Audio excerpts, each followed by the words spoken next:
possível que a Igreja Católica tenha nos escondido verdades sobre o passado? Ou distorcido e até ocultado os acontecimentos nas várias edições da Bíblia? Segundo o manuscrito acidentalmente encontrado no ano 2000, é possível que a Igreja tenha feito isso. E se for verdade?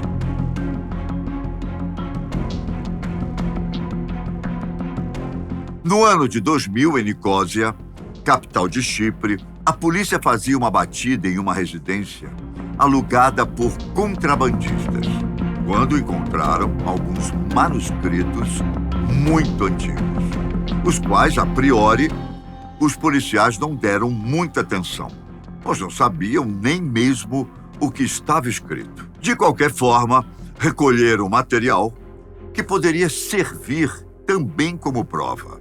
Não só serviu, como também revelou-se ser de grande importância histórico-religiosa. Somente depois de uma década, sob a custódia da justiça, foi que esses manuscritos foram parar no Museu de Etnografia de Ankara, na Turquia, pois alguns pesquisadores que tiveram acesso a eles encontraram conteúdo para lá de intrigante. O material foi identificado como sendo os manuscritos de Barnabé, também chamado de Evangelho de Barnabé. O mais curioso de tudo é que ele lança dúvidas sobre tudo o que a Igreja nos diz a respeito de Cristo. Está preparado para ouvir? Então vamos lá. O material foi datado do século V ou VI depois de Cristo e supostamente foi escrito por um apóstolo de nome Barnabé. Porém, entre os 12 apóstolos de Cristo não havia nenhum Barnabé, de acordo com a Bíblia. Certo? Só que, de acordo com o próprio, não havia somente 12 apóstolos, e sim 70 deles. Barnabé cita o apóstolo Paulo, tanto no prólogo quanto no epílogo do seu evangelho, dizendo que ele acreditava que Jesus era filho de Deus, sendo que para Barnabé não havia a Trindade, ou seja, Pai, Filho e Espírito Santo, pois Deus era uno. Enfim, a Trindade é uma só entidade, e esta entidade é Deus. A palavra Trindade, inclusive, não é diretamente mencionada na Bíblia, mas é usada de forma indireta como referência ao Pai, Filho e Espírito Santo. No final da segunda epístola de Paulo aos Coríntios. Oficialmente, o termo só foi empregado pela primeira vez no século IV depois de Cristo pelo Concílio de Niceia. Agora, é um momento em que sua mente precisa se abrir. No capítulo 39 dos Evangelhos de Barnabé, é dito que Jesus Cristo era um ser humano normal, imortal, que sim, experimentou a iluminação divina, mas que o verdadeiro Messias só viria 500 anos depois dele. Prato cheio para os muçulmanos, que veem isso como uma profecia, uma vez que Maomé nasceu em Meca, exatamente 5 séculos depois de Jesus.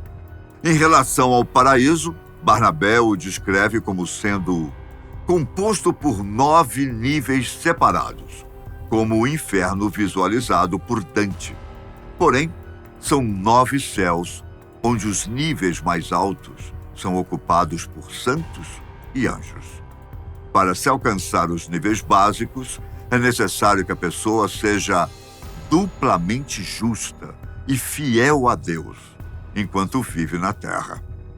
Contudo, caso isso não aconteça, o destino do infiel pode ser aquilo que é contado na obra de Dante, uma vez que, se há 9 níveis no céu, por que não haveria a mesma quantidade de níveis no inferno? Então, vem a mais intrigante das referências de Barnabé. A sensação principal ficou guardada para os capítulos finais do Evangelho. Este apóstolo até então desconhecido, descreve o acontecimento mais importante do Novo Testamento de uma forma totalmente diferente de Paulo. Segundo Barnabé, durante a última ceia, Jesus já sabia que Judas iria traí-lo, mas ele não teria sido capturado pelos soldados romanos, uma vez que os santos anjos o tiraram de cena. Ao mesmo tempo, Deus presumivelmente teria mudado a maneira de falar e o rosto de Judas para que ele pudesse se parecer com Jesus e ser crucificado no seu lugar.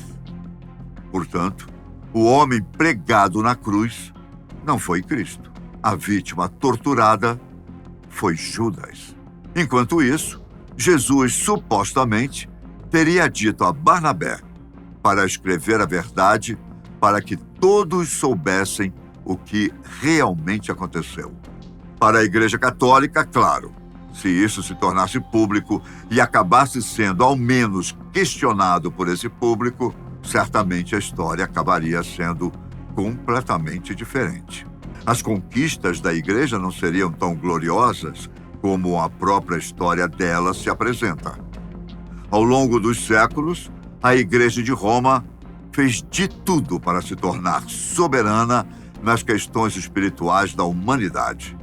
Lutou para conquistar lugares sagrados e converter todo e qualquer ser humano em um cristão devoto, como aconteceu durante as cruzadas e também durante as missões.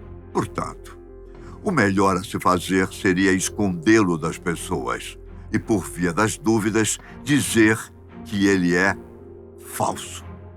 E foi o que a Igreja fez. Alguns estudiosos afirmam que o Evangelho de Barnabé é um texto apócrifo, alegadamente escrito por um dos apóstolos de Jesus, mas que contém muitas contradições e inconsistências com os evangelhos canônicos e com a doutrina cristã. Ele foi tirado do cânone bíblico porque não foi reconhecido como inspirado pelo Espírito Santo, nem como autêntico pelos primeiros pais da Igreja. Ele é considerado cristão apenas por alguns grupos minoritários, como os ebionitas, que negavam a divindade de Jesus e seguiam a lei judaica. O fato de apresentar Jesus Cristo como um profeta humano e não como o Filho de Deus leva os estudiosos a entenderem que ele anuncia a vinda de Maomé como o último mensageiro de Deus. Lembra-se da questão dos 500 anos? Isto é, que segundo Barnabé, o verdadeiro Messias só viria 500 anos depois. Além disso, ele nega que Jesus tenha sido crucificado, mas que outro foi posto em seu lugar, por engano. Essas ideias são mais próximas do islamismo do que do cristianismo. E por isso, alguns muçulmanos usam esse evangelho como uma fonte para defender sua fé. Ao longo dos séculos, as autoridades do Vaticano têm adaptado a Bíblia para ir de acordo com as próprias necessidades. Segundo os historiadores e estudiosos do assunto, isso nem é uma suposição, e sim um fato. A última grande atualização bíblica aconteceu em 1684, quando o Vaticano deletou 14 dos 80 livros originais que haviam sido considerados sagrados. E esta não foi a última vez que o livro sagrado foi atualizado. Na Idade Média, foi quando fizeram as mudanças mais drásticas, uma vez que tudo era preciso para se ter um certo controle sobre uma massa cada vez mais crescente de pessoas, apesar das intensas baixas daquela época, dadas as guerras constantes e as doenças.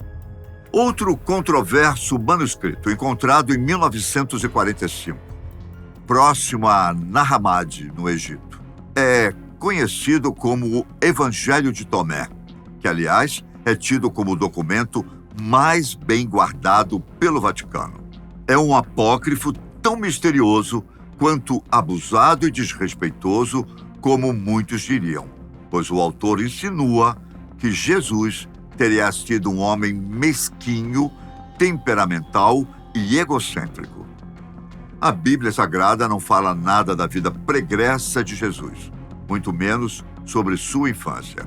Já Tomé, em seus manuscritos, diz que ainda na infância, Jesus se declarou Deus e convencia as pessoas devido à sua fala eloquente. Tomé fez 114 referências a Jesus em seu evangelho, porém, 40 deles são exclusivos e não são encontrados em nenhum outro evangelho, seja canônico ou apócrifo. Dentro destes 40, cerca de 50% deles chegam a ser ofensivos às mulheres.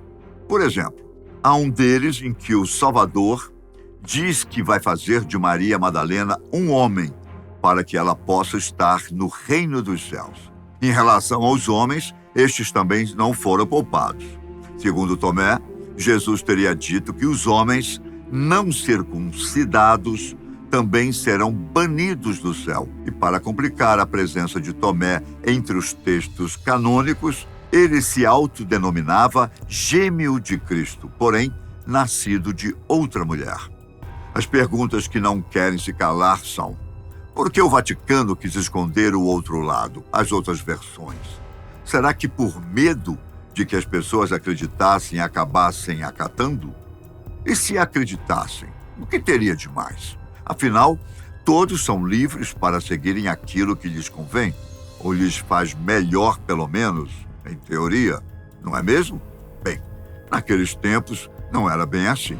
E não era somente o controle da igreja que tinha peso.